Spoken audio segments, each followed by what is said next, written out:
Dear students, मैं Shailja Yadav, GGIC inter college Khalilabad, Sant Kabir नगर। इस समय चल रहे महामारी को कंट्रोल करने के लिए सेंट्रल गवर्नमेंट के द्वारा लॉकडाउन का आदेश दिया गया है और इस लॉकडाउन में ऑनलाइन क्लासेस चलाई जा रही हैं।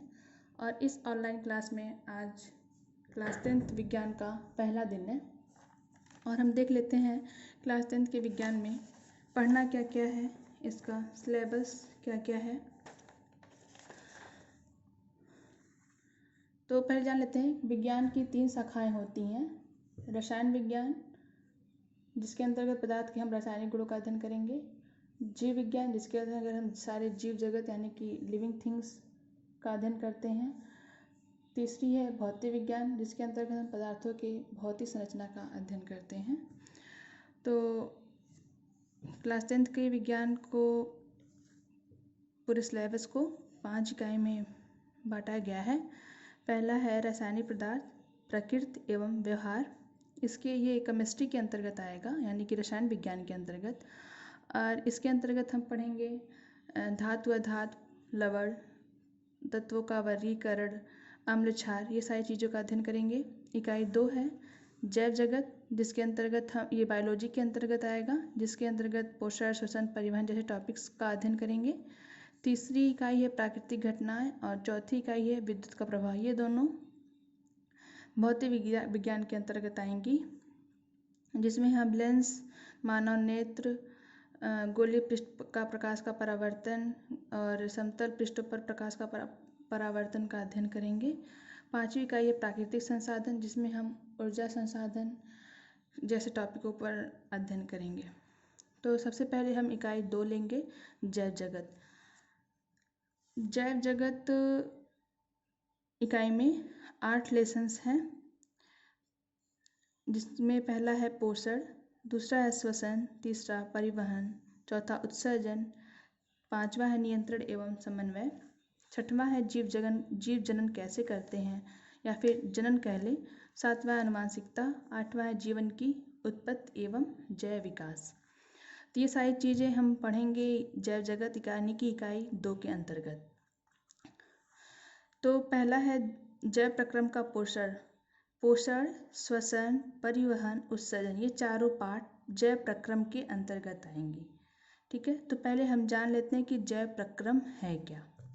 तो जैव प्रक्रम सभी जीवधारियों में उनकी आधारभूत आवश्यकता की पूर्ति के लिए कुछ संश्लेषणात्मक एवं विखंडात्मक प्रक्रियाएं चलती रहती हैं।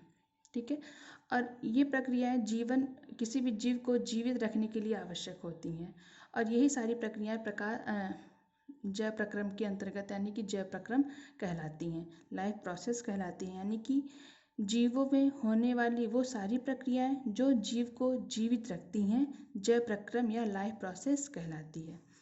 वे सभी प्रक्रियाएं जो जीव को जीवित बनाए रखने में सक्षम होती हैं जैव प्रक्रम या उपापचयी प्रक्रिया कहलाती है। उपापचयी प्रक्रिया को मेटाबॉलिक प्रोसेस कहते हैं इंग्लिश में। तो मेटाबॉलिक प्रोसेस डिफिनेशन पूछ लेता है क्या होता है या उपापचयी प्रक्रिया क्या होती है। तो जीवों में होने वाली वो सभी क्रियाएं जिसके आधार पर जीव जीवित रहता है उसे उपापचयी क्रिया या मेटाबॉलिक प्रोसेस कह लेते हैं।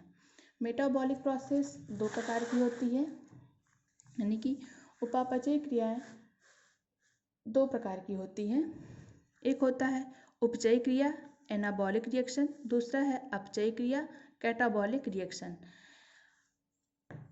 उपचयी क्रियाएं वो उपापचयी क्रिया जिसमें सरल कार्बनिक पदार्थ से जटिल कार्बनिक पदार्थों का संश्लेषण होता है, उपचयी क्रियाएं कहलाती हैं। जैसे कि प्रकाश संश्लेषण, यानी कि वो उपापचयी क्रिया जिसके अंतर्गत सरल कार्बनिक पदार्थों से जटिल कार्बनिक पदार्थों का संश्लेषण होता है, उपचयी क्रिया एनाबॉलिक रिएक्शन कहलाता है। जैसे प्रकाश संश्लेषण, इसके में हम जानते हैं कार्बन डाइऑक्साइड होता है और जल होता है, जो प्रकाश की उपस्थिति में ग्लूकोज बनता है और ये ग्लूकोज जो होती है वो एक जटिल कार्बनिक पदार्थ होता है। ठीक है, और दूसरा है अपचयी क्रिया कैटाबॉलिक रिएक्शन, यानी कि वे उपापचयी क्रियाएं जिसमें जटिल कार्बनिक पदार्थ सरल कार्बनिक पदार्थों में विखंडित होते हैं, अपचयी क्रिया कहलाती है, जैसे श्वसन, पाचन। उम्मीद है आपको समझ में आ गया होगा। अब हम देखते हैं कि जो हमारा मेन चैप्टर है पोषण, हम जैव प्रक्रम को तो जान लिए, अब पोषण हम कल से स्टार्ट करेंगे। तो पोषण में हमको पढ़ना क्या है ये हम जान लेते हैं। तो पोषण में हमको पहले पोषण है क्या ये पढ़ना है, इसकी आवश्यकता क्या है, कितने प्रकार के हैं, ये सारी चीज़ें पढ़नी है। और पोषण 2 प्रकार की होती है, विषम पोषी और पोषण और स्वपोषी पोषण। तो विषम पोषी पोषण के अंतर्गत हम अमीबा में पोषण और मानव में पोषण पढ़ेंगे, और स्वपोषी के अंतर्गत हम पढ़ेंगे प्रकाश का संश्लेषण, यानी प्रकाश संश्लेषण पढ़ेंगे। तो ये हम पोषण कल से स्टार्ट करेंगे। आज की क्लास यहीं ख़त्म होती है। धन्यवाद।